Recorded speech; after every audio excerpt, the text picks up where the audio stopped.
কৃষ্ণ জয়গুৰু শংকৰ সেই জন্মৰ বা পাইমাতৃ হওক আমি সবে যেতিয়া সময় পাইছোঁ তেতিয়া কীৰ্তন ঘোষাৰ চতুৰ্বিংশতি অৱতাৰ এনেকৈ বিশ্লেষণৰ কিছু প্ৰয়াস কৰি চতুৰ্বিংশতি অৱতাৰ শেষ কৰিলোঁ। আজি আপোনাৰ সবৰ আগত দাঙি ধৰিব বিচাৰিছোঁ নাম অপৰাধ। যিমান পাৰোঁ ক্ৰমান্বয়ে কীৰ্তন ঘোষাখন যিখিনি হৃদয়ে বিৰাজ হয় সেইখিনি বিশ্লেষণ কৰিবলৈ চেষ্টা কৰিম। আজি আপোনাৰ সবৰ সন্মুখত ক'ব ওলাইছোঁ নাম অপৰাধৰ বিষয়ে। আহকচোন, নাম অপৰাধত শংকৰ গুৰুজনাই আমাক কি উপদেশ দিছে, কেনেধৰণৰ কৰ্ম কৰিব কৈছে আৰু এই নামৰ বিষয়ে আমি অলপ চাওঁ। এতিয়া প্ৰভু গুৰুজনাই আমাক নামৰ বিষয়ে ক'লে, নাম অপৰাধৰ বিষয়ে ক'লে। আমি এই নাম অপৰাধনো কেনেকুৱা ধৰণৰ কি হয় ইয়াৰ আগতে আমি জানিবলৈ হ'লে নামৰ বিষয়ে জানিব লাগিব। নামনো প্ৰকৃততে কি, এতিয়া সেই নাম কেনেধৰণৰ অপৰাধ হৈছে। এতিয়া নাম বুলি ক'লে আমি সৰ্বপ্ৰথমে জানিব লাগিব মাধৱ পুৰুষে ঘোষাত লিখি থৈ গৈছে, কিষ হেনয়তো পৃথিৱীবাচক ভৈল ন আনন্দত পৰ্বতয় দুইৰো এক পদ ভৈল পৰম ব্ৰহ্ম ৰূপকৃষ্ণ নাম আনন্দক মাত্ৰ কয়। এতিয়া কিষ হেন শব্দ এইটো, কিষ মানে খেতিয়ক। পৃথিৱীখন যিসকল খেতিয়কৰ দ্বাৰা এই পৃথিৱী চলন হৈ আছে, পৃথিৱীবাচক ভৈল, পৃথিৱীত বাস হ'ল ন আনন্দত পৰ্বতয়, যি নত আনন্দ পৰ্বত হয়, আনন্দ জাগৃত হয়, যাৰ দ্বাৰা সেই আনন্দৰ খেলা সৃষ্টি হৈছে। আমি প্ৰত্যেকটো জীৱই একোজন কৃষক, খেতিয়ক, এজনৰ পিছত এজনকৈ আমি বংশ পৰিয়াল এটি এটি বীজ আমি ৰাখি থৈ গৈছোঁ, ৰোপণ কৰি থৈ গৈছোঁ।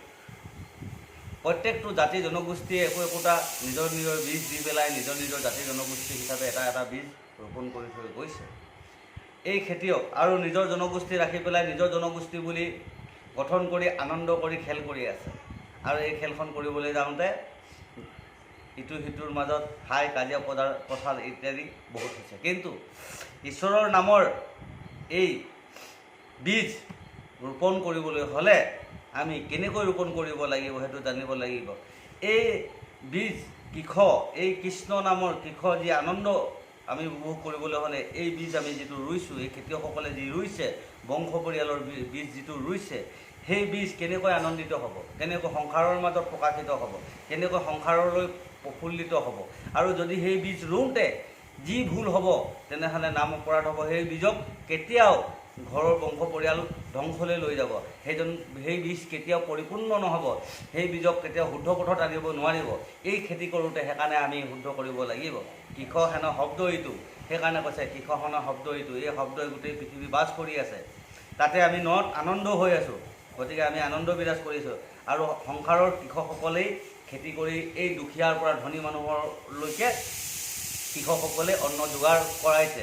আৰু সেই অন্ন পান কৰি আজি পৃথিৱীৰ যিমানবিলাক লোক আছে সকলোৱে আনন্দৰে ঘূৰি ফুৰিছে। আমি কৃষকৰ ওপৰত যিমানেই দুৰ্নীতি নকৰক লাগিলে, সৰু লোকৰ ওপৰত যিমানেই দুৰ্নীতি নকৰক লাগিলে, সেই সৰু লোকসকলৰ ভৰসাতেই বিশাল বিশাল ধনী লোকসকলো জীয়াই আছে, আনন্দ কৰি আছে। সেই কৃষকসকলে যদি সেই মুঠি নিদিলে হয় তেনেহ'লে সেই বিশাল বিশাল লোকসকলেও কেতিয়াও আনন্দ পৃথিৱীত থিয় হোৱাৰ আনন্দ উপভোগ কৰিব নোৱাৰিলে হয়। সেইকাৰণে কৃষৰ দ্বাৰা আমি আনন্দিত উপভোগ কৰি আছোঁ। আৰু আমি প্ৰত্যেকে একো একোটা জীৱৰ ৰূপ কৰি আছোঁ, ৰোপণ কৰি আছোঁ, সেয়াও আমি একোজন কৃষ। গতিকে এই ৰোপণ কৰোঁতে কি ভুল হ'ব, যেনেকৈ সেই খেতিয়কসকলে যদি সময় সুযোগত যিটো সময়ত যি ফল লগাব লাগে, ফচল লগাব লাগে, সেই ফচল নলগায় তেনেহ'লে সেই ফচলবোৰ বেয়া হৈ যায়। ঠিক তেনেকৈ আমিও জীৱনৰূপী এই সংসাৰৰ জন্ম হোৱাৰ লগে লগে এই নামৰূপী, এই হৰি নামৰূপী মানে চৈতন্যৰূপী এই মনুষ্য জীৱনৰূপী মানে জীৱটো সৃষ্টি কৰিবলৈ যাওঁতে যদি ভুল হয় তেনেহ'লে সেই নামৰ অপৰাধ লাগে। যাৰ বাবে সেই নাম কলিতে মৰহি যায়। কিছুমান নামে এনে অপৰাধ হয় পৃথিৱীখনৰ কাৰণে ভয়ংকৰ এটা বিপদৰ জাননী হৈ পৰে। সেইকাৰণে এই নামৰ ওপৰত আমাক কৈছে, এই নাম আমি জানিব লাগিব, কেনেকৈ আমি এই নাম অপৰাধৰ পৰা মুক্তি পাম। এতিয়া এইখিনি কথা ভাবিলে আচৰিত লাগে নহয়নে? এতিয়া ইয়াৰ ভিতৰত কেনেকৈ সোমাই যাব, কোনো মানে হেৰিয়ৰ মাজতহে কথোপকথন ওলাব, নাৰদ আৰু হেৰিয়ৰ মাজত, চাৰি সিদ্ধৰ মাজৰ কথোপকথনখিনিহে ওলাব চাবলৈ গ'লে। এতিয়া এই ধৰণৰ ৰোপণ কৰা বীজৰ কথা কেনেকুৱা হ'ল, এই ধৰণৰ আমাক আচৰিত লাগে, আমাৰ কথাটো ক'ত গৈ আছে ভাবক। সেইকাৰণে আমাৰ জীৱনলৈ প্ৰতিজন লোকে প্ৰতিটো জীৱই এটি এটি আমি কৃষক। যদি আমি হিংস্ৰ প্ৰাণী, কুকুৰ মানসিকতা, বাঘৰ মানসিকতা ইত্যাদিবিলাক যদি মানসিকতা, খাওঁ খাওঁ, কাট কাট, মাৰ মাৰ ইত্যাদি মানসিকতাৰ দ্বাৰা আমি যদি বীজ ৰোপণ কৰোঁ, আমাৰ সেই বীজবিলাক তেনেকুৱাই হ'ব। সেইকাৰণে মাতৃ গৰ্ভত যদি কাট কাট, মাৰ মাৰ ইত্যাদি যদি ভাৱনা থাকে, সেই সময়ত হৰি কথাৰ চৰ্চা নহয়, সেই ঘৰৰ সন্তানটো কেতিয়াও হৰি কথাত মানে ৰতি নহয়। সেই সন্তানে জন্ম হোৱাৰ পিছত কি কৰিব? ড্ৰাগছ খাব, বেয়া অপৰাধ কৰিব। গতিকে সেই যিটো মানে বীজ ৰুওঁতেই যি সন্তানটো, সেই নামটো আমি গঠন কৰোঁতেই নামৰ অপৰাধ লাগিল, কাৰণ তাত হৰি নাম নোসোমালে, ভগৱন্তৰ নাম নোসোমোৱাৰ এটি নাম যেতিয়া সৃষ্টি কৰিলে, সেই নামে ড্ৰাগছ চাগছ খাই পিতৃ মাতৃক কেতিয়াও সৎকৰ্মলৈ আনিব নোৱাৰে। সেইকাৰণে কৈছে এই নাম অপৰাধ যদি হয় তেনেহ'লে কেতিয়াও সি সুফল নহয়, ভকত হ'ব নোৱাৰে। গতিকে ভকত হ'বলৈ হ'লে, প্ৰকৃত শুদ্ধ ভকত হ'বলৈ হ'লে এই নামটো শুদ্ধ হ'ব লাগিব। কেনেকৈ হ'ব সেই শুদ্ধ নাম? গতিকে এই নামক আমি শুদ্ধ কৰিব নাজানিলে নাম অপৰাধ হ'ব। আহক যি কি নহওক, আজি প্ৰথম নাম অপৰাধৰ প্ৰথম কীৰ্তন আজি আৰম্ভ কৰোঁ। ইয়াত গুৰুজনে সৰ্বপ্ৰথমে কৈছে ঘোষা, কৰিও হৰিৰ চৰণে ৰতি, কলিত হৰিৰ নামে গতি, কৰিও হৰিৰ চৰণে ৰতি, কলিত হৰিৰ নামে গতি। কৈছে কৰিও হৰিৰ চৰণে ৰতি। ভগৱন্তৰ চৰণত আমি ৰতি হ'ব লাগিব, হৰিৰ চৰণত। হৰি মানে আগতেও কৈ যোৱা হৈছে চতুৰ্বিংশতি অৱতাৰত, যিয়ে আমাৰ মনৰ পৰা ক্লমকবিলাক সদায় হৰণ কৰি আছে, যিজনে লৈ যায়। সেইকাৰণে তেওঁৰ নাম হৰি, যিয়ে ক্লমকবিলাক হৰণ কৰিব পাৰে। আমাৰ জীৱনলৈ যিমানেই যি নহওক, সি কেতিয়াও মানে ক্লমক দূৰ কৰিব নোৱাৰে, হৰণ কৰিব নোৱাৰে। কেৱল হৰিয়েহে আমাৰ মন মগজত থকা ক্লমকবোৰ হৰণ কৰিব পাৰে। সেইকাৰণে তেওঁক কৈছে হৰি। সেইকাৰণে কলিত হৰিৰ নামেহে গতি। এই কলি যুগত হৰিৰ নামেহে গতি দিব, তাৰ বাহিৰে কেতিয়াও গতি নিদিয়ে। আৰু সেই যাগ যজ্ঞ পূজা পাতল ইত্যাদি কৰি এই কলিত কেতিয়াও মন ভাৱনা চিত্তৰ পৰা ক্লমক দূৰ কৰিব নোৱাৰে, বা তাৰণ নহয়, টানি নিব নোৱাৰে সেইসকলে। গতিকে কেৱল হৰিহে টানিব পাৰে। সেইকাৰণে হৰি নামত ৰতি হ'বলৈ গুৰুজনে আমাক ক'লে। কৃষ্ণ পদ পদ্ম পুৰাণৰ স্বৰ্গখণ্ডত নিৰূপী আছে কলি ধৰ্ম যত, তাক শুনাবে কান্ত চিতে, যাৰ ইচ্ছা আছে ভৱতৰিতে। পদ্মপুৰাণৰ স্বৰ্গখণ্ডত কলিৰ প্ৰকৃত ধৰ্ম কি সেই কথাখিনি লিখা আছে। গতিকে সেই কথাখিনি একান্ত মনেৰে শুনা, আৰু তাৰ সমাহাৰ তত্ত্ব কীৰ্তন ঘোষাত শংকৰ গুৰুজনে আমাক দাঙি ধৰিছে। আৰু এই সংসাৰ ভৱ তৰিবলৈ হ'লে, সুন্দৰকৈ সংসাৰখন পাৰ কৰিবলৈ হ'লে যদি ইচ্ছা আছে, তেনেহ'লে এই কথাখিনি ধ্যান দি শুনা। আছে চাৰি সিদ্ধ জ্ঞানী পৰম, ব্ৰহ্মাৰ চাৰি পুত্ৰ প্ৰথম, তাখাম্বক পায়া নাৰদ ঋষি, পুছিলা সংশয় কথা হৰিষি। ব্ৰহ্মাৰ চাৰি পুত্ৰ সনক, সনাতন, সতমুনি আৰু সন্ত। এই চাৰি ব্ৰহ্মাৰ পুত্ৰ, প্ৰথম পুত্ৰ। এই চাৰি পুত্ৰক নাৰদ ঋষিয়ে লগ পাইছে। এইকেইটা আমি এতিয়া ভাবিবলগীয়া কথা। সনক, সনন্দ, হন আৰু সনত, এই চাৰিকেইজন গোটেইকেইটা স্বভাৱ, একোটা স্বভাৱ মুনি হিচাপে কৈছে। তাক তেওঁ কোনে সুধিছে? আমাৰ নাৰদে সুধিছে। নাৰদ, যাৰ বাধাহীনভাৱে যিজনে ঈশ্বৰৰ নাম লয়, সেইজনে হৈছে নাৰদ।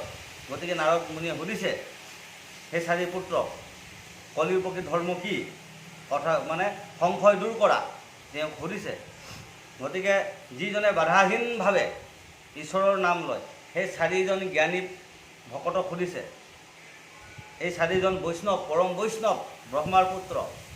আৰু সেই ব্ৰহ্মাৰ পুত্ৰ 4জনক সুধিছে। এয়া হৈছে বৈষ্ণৱৰ লগত কৰা আলোচনা। এই 4জন পুত্ৰক পূব, পশ্চিম, উত্তৰ, দক্ষিণ গুৰুদেৱ নাম ভকত। এই 4জন হৈছে গুৰুদেৱ নাম ভকত। তো ব্ৰহ্মা 4 পুত্ৰ, গুৰুদেৱ নাম ভকত। এইকেইজনে হৈছে সনক, সনন্দ, হন আৰু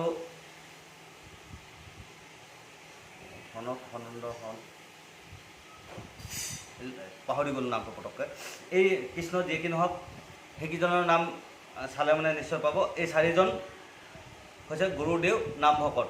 তেওঁ এই গুৰুদেৱ নাম ভকত, গুৰু সুধিছে, দেৱক সুধিছে, নাম আৰু ভকতক এই 4জনক নাৰদে সুধিছে প্ৰকৃততে জীৱনত যে সংসাৰখন কেনেকৈ পাৰ কৰিব পাৰি। মনলৈ আহিলে ইজনৰ নামো ক'ম বাৰু। কৃষ্ণ যি কি নহওক বা সমস্ত যিটো নাম আমি ভাৱে পাহৰি গৈছোঁ আপোনাভাৱে আগবঢ়াই দিব।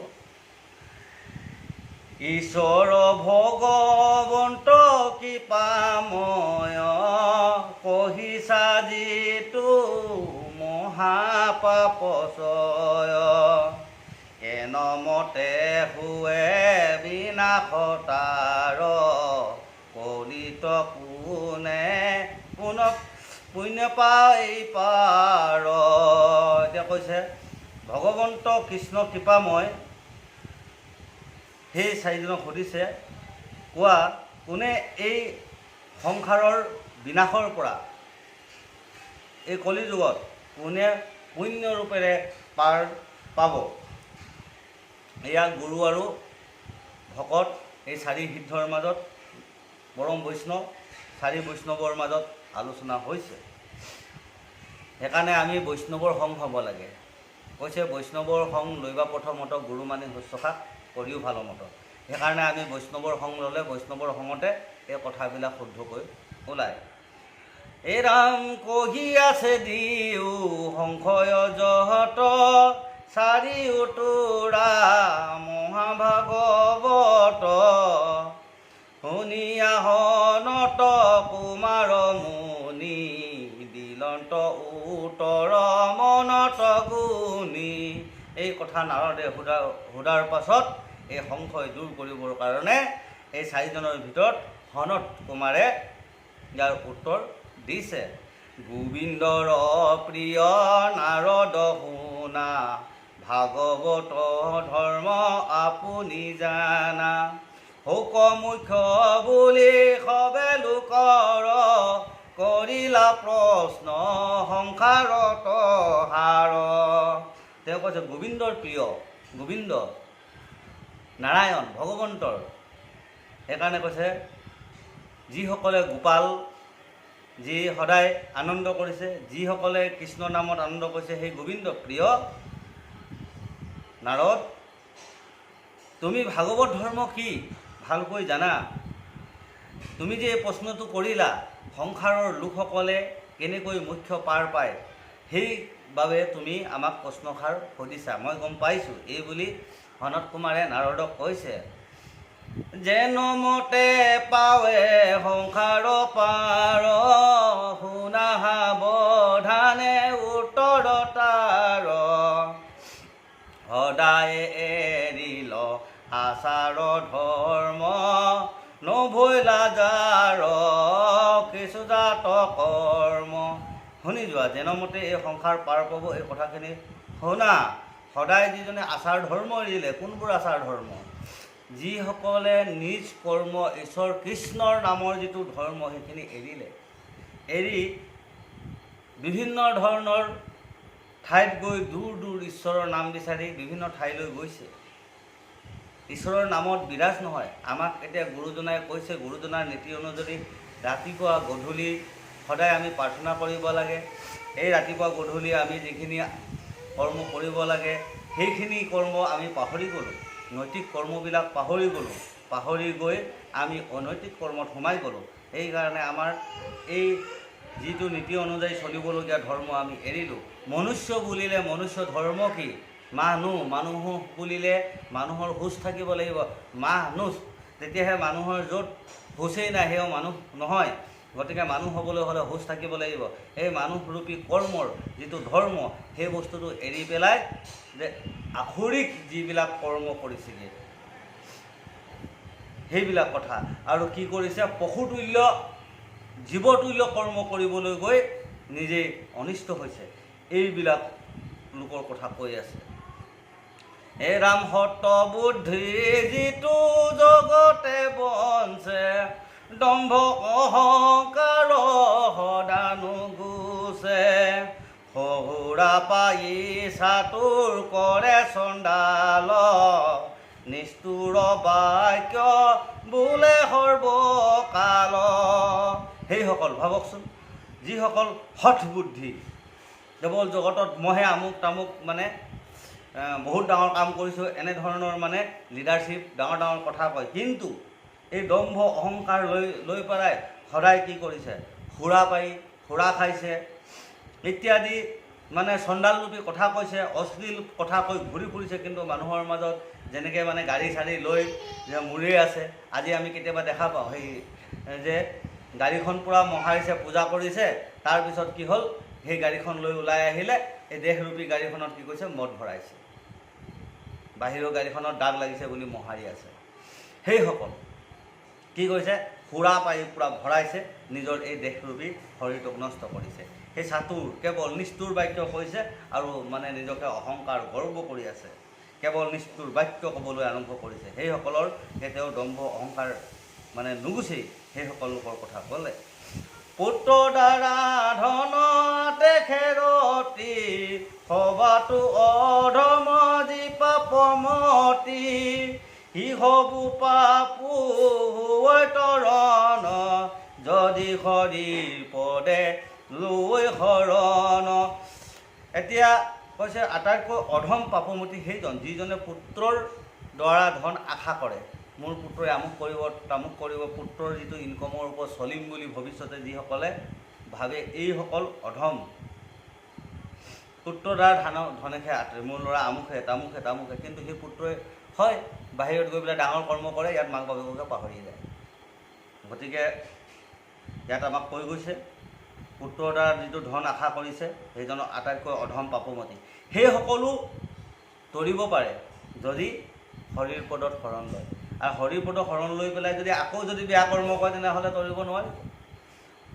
এনেধৰণৰ হঠ বুদ্ধি দম্ভ অহংকাৰ কৰি থকা লোকসকলেও যদি হৰিত শৰণ লয় তেনেহ'লে তেওঁলোকে মুক্তি পাব পাৰিব বুলি কৈছে, এই নাম অপৰাধত কৈছে। আকৌ নাম অপৰাধৰ এই হৰিত শৰণ লোৱাৰ পিছত পুনৰ যদি আকৌ সেই কৰ্ম কৰিবলৈ যায় তেনেহ'লে তেওঁ তৰিব নোৱাৰে। কাৰণ আকৌ আমি খাম, হৰিত শৰণ ল'ম, আকৌ খাম, আকৌ ভগৱানৰ ওচৰত প্ৰাৰ্থনা কৰিম, এইটো হ'লে নহ'ব। ঈশ্বৰৰ ওচৰত অৰ্পণ কৰাৰ পিছত শুদ্ধ ৰূপেৰে নিজক অৰ্পণ কৰি দিব লাগিব, আৰু যিবিলাক সুৰাপায়ী হিচাপে যিবোৰ দম্ভ অহংকাৰ কৰ্ম কৰিছিলোঁ সকলোবোৰ ত্যাগ কৰি দিলে কেৱল ঈশ্বৰৰ যদি চৰণত আহি যায় তেওঁ মুক্তি লাভ কৰিব, হৰিৰ পদৰ স্থান পাব। দেৱতো তম কৰোণা কৰ, মুকুতি পাও জাত চৰাচৰ, যিটো থাকে টান দুৰ্হ আচৰি, ভজিলে তাৰো নিস্তাৰন্ত হৰে। সেইসকলো মুক্তি পাব। মানে দেৱতো উত্তম, দেৱতাসকলৰ উত্তম যিজন ঈশ্বৰ কৃষ্ণ, তেওঁৰ চৰণত যদি চৰাচৰ জগতৰ সেইজনৰ ওচৰত যদি দৃঢ়ভাৱে তেওঁৰ বিৰুদ্ধেও যদি চিঞৰি ফুৰে তেওঁৰ নাম লৈ, তেওঁকো ভগৱন্তই নিস্তাৰ কৰে। যেনেকৈ কংস, হিৰণ্যকশিপুৰ, ৰাৱণ, মানে ভগৱন্তৰ নামৰ বিৰুদ্ধেও চিঞৰি চিঞৰি যিসকলে থাকে সেইসকলেও যদি হৰি চৰণলৈ আহি যায় নিস্তাৰ পায়। সেইসকলকো ভগৱন্তই মুক্তি দিয়ে বুলি কৈছে। ভাবক ভগৱন্তই কাক কাক মুক্তি দিছে। ৰাৱণ কুম্ভকৰ্ণকো দিলে, যি ঈশ্বৰৰ একেবাৰে বিৰোধী। হিৰণ্যকশিপুৰ হিৰণ্যক্ষবীৰকো দিছে, বৈৰীভাৱে চিঞৰি আছে। কংসই চিঞৰি আছে, কংসকো দিলে, শিশুপালকো দিলে। ভগৱন্তৰ বৈৰীভাৱে যিসকলে চিঞৰি আছে সেইসকলকো মুক্তি দিয়াইছে, তেওঁলোকেও ঈশ্বৰৰ নামত মুক্তি পায় বুলি কৈছে। যিটো মন্দমতি অধমনৰে হৰিৰো মহা অপৰাধ কৰে নামত হৰণ লৈ বাৰে ক নামে হৰে তাৰ হবে পাতক সেইজনো যিজনৰ ঈশ্বৰৰ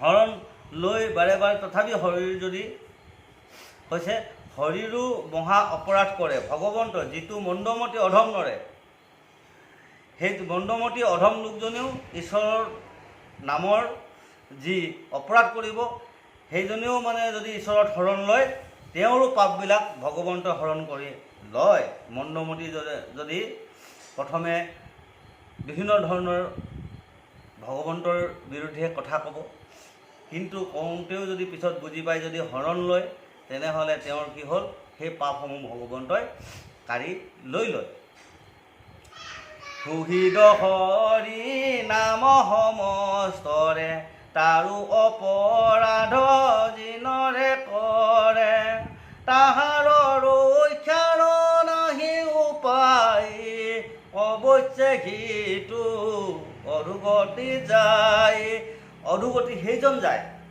যিজনক ভগৱন্তও ৰক্ষা নকৰে কোনজন সেইজন লোক যিজনে হৰিৰ ভগৱন্তৰ যিজন প্ৰিয় সখা সেই সখাজনৰ যদি বিৰুদ্ধে কোনোবাই যদি বেয়াকৈ গালি দিয়ে সেইজন অৱশ্যে অধোগতি যায় তেওঁ হৰি মানে ভগৱন্তই কেতিয়াও ৰক্ষা নকৰে সেইকাৰণে কৈছে বৈষ্ণৱক যদি কোনোবাই ঝপায়া নিন্দে তেওঁক আৰু ভগৱন্তই কেতিয়াও শান্তি নিদিয়ে গতিকে বৈষ্ণৱৰ বিৰুদ্ধে যদি কিবা কাৰণত কৈছে তেনেহ'লে ভগৱন্তই কেতিয়াও তেওঁক নিষ্ঠা নিদিয়ে সেইজনক অধোগতি পঠিয়াবই সেইকাৰণে ভকত আৰু বৈষ্ণৱক কেতিয়াও বেয়াকৈ ক'ব নালাগে সেইটো কৈছে সেইজনৰ যিজনে এই সুহৃদ হৰি নামৰ সমস্তৰে যিসকল লোকে কেৱল হৰি নামৰে প্ৰিয় কেৱল হৰি নামেই গাই থাকে সেইসকল লোকৰ যদি বিৰুদ্ধে কিবা এটা কৈছে সেইসকল লোকৰ যদি বিৰুদ্ধে কোনোবাই যদি পৰীক্ষা কৰিছে সেইসকল লোকৰ বিৰুদ্ধে যদি কিবা কথা কৈছে তেনেহ'লে সেইজন অধোগতি নিশ্চয় যাবই গতিকে হৰি নামৰ যিসকল শহীদ সেইসকলৰ বিৰুদ্ধে কেতিয়াও ক'ব নালাগে সেইসকলৰ বিৰুদ্ধে যাব নালাগে তেওঁৰ কিন্তু জীৱনৰ কৰ্মৰ ফল ভুগিবই যেনেকৈ দুৰ্বাসা মুনিয়ে অম্বৰীশ ৰজাৰ যেতিয়া তপস্যা ঘৰত আহিছিল অম্বৰীশ ৰজাৰ যেতিয়া সময় দুৰ্বাসা মুনি আহিয়ে নাপায় সময় উকলি গ'ল কিন্তু অম্বৰীশ ৰজাই নিজৰ ব্ৰত ভাঙিব লগা হ'ল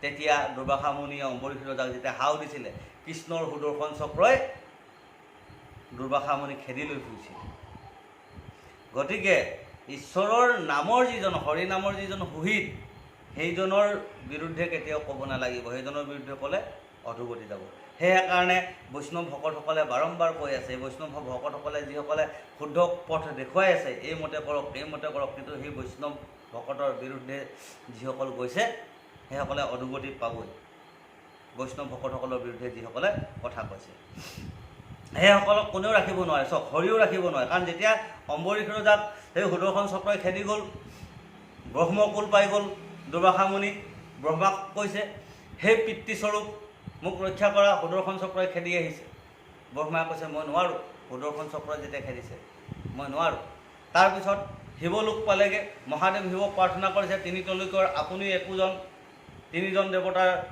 শ্ৰেষ্ঠ দেৱতাৰ ভিতৰত আপুনিও এজন গতিকে মোক ৰক্ষা কৰক মহাদেৱ শিৱই কৈছে সুদৰ্শন চক্ৰই খেদিছে মই একো ক'ব নোৱাৰোঁ আকৌ যেতিয়া বিষ্ণু ওচৰ পালেগৈ বিষ্ণুৱে কৈছে এয়া ভকতৰ কৰা নিন্দাৰ ফল ভকতক আপুনি ভুল কাম কৰিছে মই এই সুদৰ্শন চক্ৰক মই ৰাখিব নোৱাৰোঁ মোৰ সুদৰ্শন চক্ৰক কেৱল ভকতেহে ৰাখিব পুনৰ দুৰ্বাসা ৰজা আহি পেলাই দুৰ্বাসা মুনি আহি পেলাই অম্বৰীশ ৰজাৰ ওচৰত সেৱপূৰ্ণ হৈ সেৱা কৰিছে তেতিয়া সেই ভকতে ৰক্ষা কৰিছে গতিকে সেইজন লোক অধোগতি যাবই কেৱল ভকতেহে সেই অধোগতিৰ পৰা বচাব পাৰিব গতিকে ভগৱন্তেও সেইজনক ৰাখিব নোৱাৰে এতিয়া চাওক কেনেকৈ কৈছে হৰিও ৰাখিবে নোৱাৰে তাক শুনিয়া নাৰদে বুলিলা বাক নামৰ কোন অপৰাধ গণ লোকৰ যিটো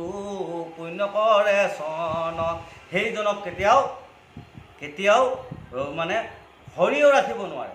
শেষত গৈ পেলাই ভকতে ৰাখিছে, ঘূৰি আহিব লগা হ'ল ভকতৰ ওচৰত, পৰিছেহি অম্বৰীশৰ যাৰ ওচৰত। ভাবক কেনেধৰণৰ কথা, ভগৱন্ত ঈশ্বৰেও সেইজনক ৰাখিব নোৱাৰে যদি ভকতক নিন্দা কৰিব। এতিয়া নাৰদে সুধিছে, এতিয়া কওকচোন যে কোনজন কেনেধৰণৰ অপৰাধ কৰিলে মানে অধোগতি যায়, সেই কথাখিনি বহলাই কওকচোন, এনেকৈ কৈছে। এই ৰাম পাপৰ সঞ্চি যায় অধোগতি কৰিও হৰিৰ কহিও নামৰ দুখ প্ৰতি শুনি মুনি পাক্য বুলিলা তথা পুছিলা পৰম ৰহস্য কথা। আৰু এই পাপ সঞ্চি অধোগতি যোৱাৰ কথা মোক কোৱা। আৰু সেই কথা শুনি সনত মুনিয়ে পুনৰ পাবলৈ ধৰিলে। পূৰ্বত কহিলা মুত শংকৰে প্ৰকাশিব আক তোমাত তৰে শুনা যেন দ্ৰোহ নামৰ হৰি হৰি বোলা সমস্ত নৰ। ৰাম পূৰ্বত কহিলা মুত শংকৰে প্ৰকাশিব আৰু তোমাত তৰে শুনা যেন দ্ৰোহ নামৰ হৰি হৰি বোলা সমস্ত নৰ। এতিয়া কৈছে, পূৰ্বতে মোক মহাদেৱ শিৱ শংকৰে মোক ক'লে এই কথাখিনি তোমাৰ আগত মই এতিয়া বখানিম আৰু তুমি শুনা। গতিকে সেই সমস্ত নৰ তোমালোকে এই কথাখিনি ধ্যান দি শুনিবা। কৃষ্ণ বাপ আই মাতৃ হওক। আজিলৈ নাম অপৰাধৰ প্ৰথম কীৰ্তন আপোনাৰ সবৰ আগত দাঙি ধৰিলোঁ, আৰু দ্বিতীয় কীৰ্তন যেতিয়া সময় পাম এনেকৈ আগবাঢ়ি যাম। দ্বিতীয় কীৰ্তন শুনিবৰ কাৰণে আশা কৰি থাকক, যে নামৰ কোননো প্ৰকৃতদ্ৰোহী সেই কথাখিনি কীৰ্তন ঘোষাই আমাক ক'ব, আমি আগবঢ়াই যাবলৈ চেষ্টা কৰিম। কৃষ্ণ জয় গুৰু শংকৰ।